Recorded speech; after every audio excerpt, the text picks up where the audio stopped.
So hi, mommy. Hello. Please, can we meet you, mommy? Oh wow. Shalom Gibran Samako. I'm known as Pastor X. I'm the visionary of Shalom Gibran Space Initiative, with so many expressions, including Choice Women Fellowship International and others. Thank you, mommy. It's nice having you. So I think I had to do this because I've just been wondering a lot of things going through my mind. Being your daughter, being a student under you, and listening and following. So I really want to appreciate God for the gift of you. And this came for me with a lot of questions in my heart, because you've been talking about at 55 flourishing and fruitful and flourishing, and I'm like, this my mother said, this mommy. But then, and here comes my question. So as you turn 55, mommy, what defined this season of your life? Thank you for having me. At 55, I'm deeply grateful to God, because this season is defined by clarity of purpose, peace of heart, and a stronger commitment to live for what truly matters: God, people, and impact. As I turned 55, I'm reminded of Psalm 92, which says, "Those who are planted in the house of the Lord will bear fruit and flourish." This season of my life is not about slowing down. For your information, it's about living rooted, purposeful, and intentional, with a deep gratitude for God's grace and the lives that I'm called to serve.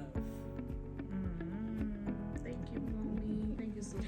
So as I'm looking at your life journey and grace, I hear you speak so much about grace,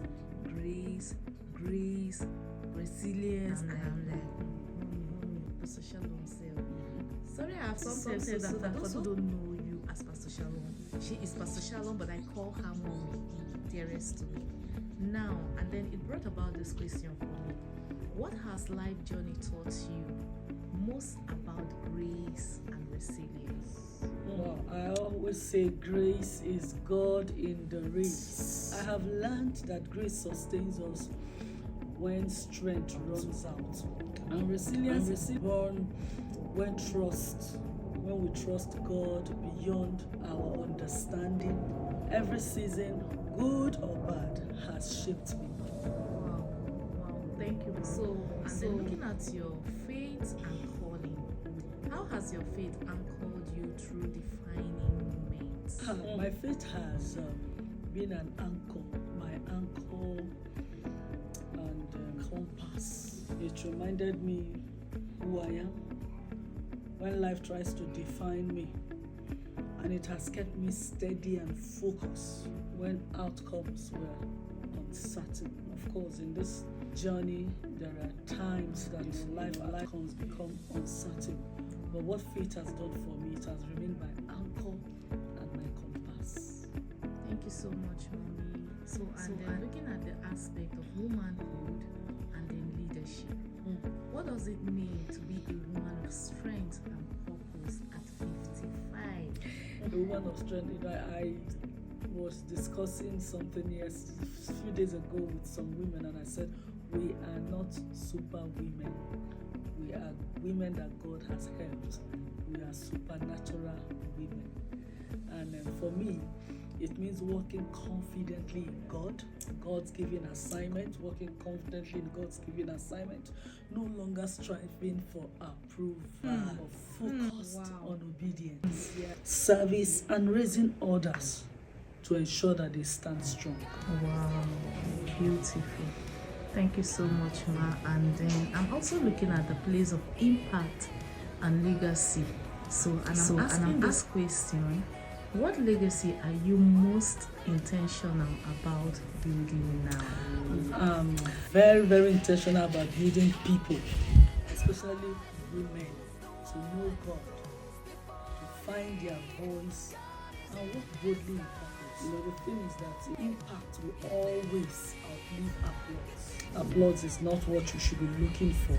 You should look out for impact. In this journey, as you walk with God, what God says overrules what men say. So I think we should concentrate on making impact that will outlive applause. Thank you so much, ma'am. It's good being 55. Oh my God. So when will I be 55? Because the way you speak, your heart and everything. Well, thank you so much, ma'am. Thank you for being a voice to many women. Thank you for being a voice to generation yet to come. Thank you so much, ma'am. I'm going to be asking you maybe one last question, and that will be, what one wisdom would you share with women and the next generation? Especially now that I think when you look at the world, the women we have, the Gen Zs we're raising, a lot of them are people who don't know God. So what one word of wisdom do you want to communicate to the women and generation to come, ma'am?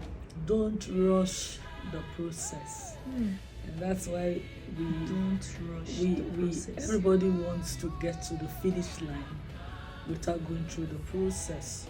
But it doesn't work that way. God is a God of order. And He decides when you get to the finish line, no matter how you try.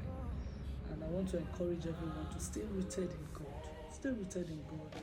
Guard your heart and remember that your life is not late. Your life is unfolding. It's not late. You don't have to get there because others are there. Wait on God. Stay with Him. Stay with God. For those of you listening, I think if you forget anything, don't forget the fact that she said, "Lord, stay with God." So in one sentence, what would you want to tag or theme this 55th birthday? P.S. at 55, fruitful and flourishing. At 55, my heart is set on bearing fruits that outlives me, raising people, strengthening women, leaving a legacy of faith, service, and love. I truly believe that when we stay planted in God, every season of life, in every season of life, we can flourish. Hallelujah. And my prayer for everyone under the sound of my voice is that we remain rooted in God, flourish in every season He entrusts to us. Hallelujah. Thank you so much, Naomi, for having me. I've had a good time. Thank you, Mommy, for your time. I don't take this for granted. Thank you for the honor. Even though you're my mom, it was easy for me to tell Mom, please, can I just have a few interviews? I just want to speak to you about something, but I want to do it this week. And thank you for listening to me, for giving me this time. I don't take for granted, Mom. Thank you so much. And happy 55th birthday, Mommy. Thank I you. love you.